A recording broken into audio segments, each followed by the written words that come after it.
School and college আয়োজিত মহান শহীদ দিবস এবং আন্তর্জাতিক মাতৃভাষা দিবস উদযাপন অনুষ্ঠানের মাননীয় প্রধান অতিথি, সম্মানিত অভিভাবক মণ্ডলী, সম্মানিত শিক্ষক মণ্ডলী, প্রিয় শিক্ষার্থীবৃন্দ, আমরা আজকে সকাল থেকে ভোর থেকেই এ পর্যন্ত সুশৃঙ্খলভাবে আমাদের আজকের এই মহান শহীদ দিবস এবং আন্তর্জাতিক মাতৃভাষা দিবস উদযাপনটি আমরা অনুষ্ঠিত করতে পারলাম।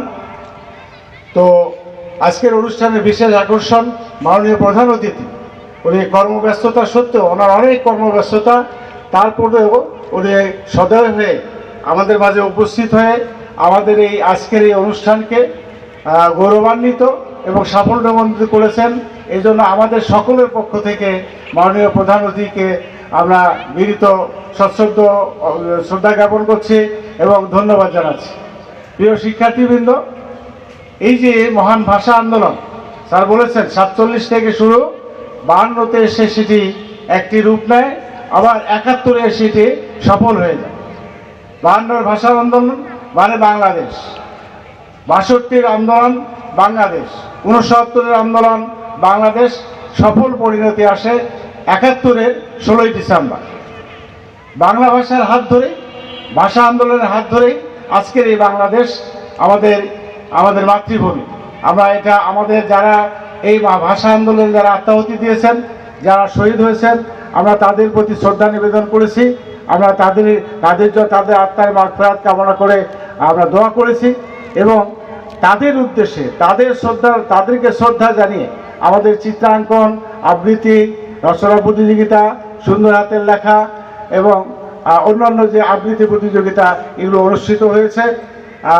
এতে আমাদের শিক্ষার্থীরা অংশগ্রহণ করেছে, যারা এতে সফল হয়েছে, যারা অংশগ্রহণ করেছে সবাইকে আমি ধন্যবাদ জানাচ্ছি এবং আশাবাদ ব্যক্ত করছি যে আমাদের প্রত্যেকটি জাতীয় দিবসে আমাদের শিক্ষার্থীরা এতে অংশগ্রহণ করবে এবং আমাদের বাংলাদেশ সম্পর্কে, বাংলাদেশের ইতিহাস সম্পর্কে তারা ধারণা লাভ করবে। কেননা তারাই আগামী দিনে এই দেশের দায়িত্ব গ্রহণ করবে, তারা পরিবারের দায়িত্ব গ্রহণ করবে, সমাজের দায়িত্ব গ্রহণ করবে। সুতরাং যোগ্য নাগরিক, সুনাগরিক হিসেবে গড়ে ওঠার জন্য অবশ্যই তাদেরকে বাংলাদেশের ইতিহাস সম্পর্কে সঠিক ধারণা তাদের রাখতে হবে। এই আশাবাদ ব্যক্ত করে আমি আবারও মাননীয় প্রধান অতিথি সহ সম্মানিত অভিভাবক মণ্ডলী এবং শিক্ষক মণ্ডলী যারা এই অনুষ্ঠান আয়োজনে যারা সম্পৃক্ত ছিলেন, দায়িত্ব পালন করেছেন বিভিন্নভাবে, আমি তাদেরকেও ধন্যবাদ জানাচ্ছি এবং আমরা আশা করি আমাদের সকলের সক্রিয় অংশগ্রহণ, সক্রিয় প্রচেষ্টায় আমাদের এমনিভাবে সকল কার্যক্রম আমরা সুশৃঙ্খলভাবে সম্পন্ন করতে পারবো। আবারও এই জন্য সবাইকে ধন্যবাদ জানিয়ে, বিশেষত মাননীয় প্রধান অতিথি যিনি অত্যন্ত কর্মব্যস্ত মানুষ, তারপরেও আজকে আমাদের শিক্ষার্থীদেরকে অনুপ্রাণিত করার জন্য উৎসাহিত করে আমাদের এই অনুষ্ঠানকে সাফল্যমণ্ডিত করেছেন। আবারও তাকে সশ্রদ্ধ কৃতজ্ঞতা জানিয়ে আমরা আজকের এই মহান শহীদ দিবসের অনুষ্ঠানের এখানেই সফল সমাপ্তি ঘোষণা করছি। ধন্যবাদ সবাই।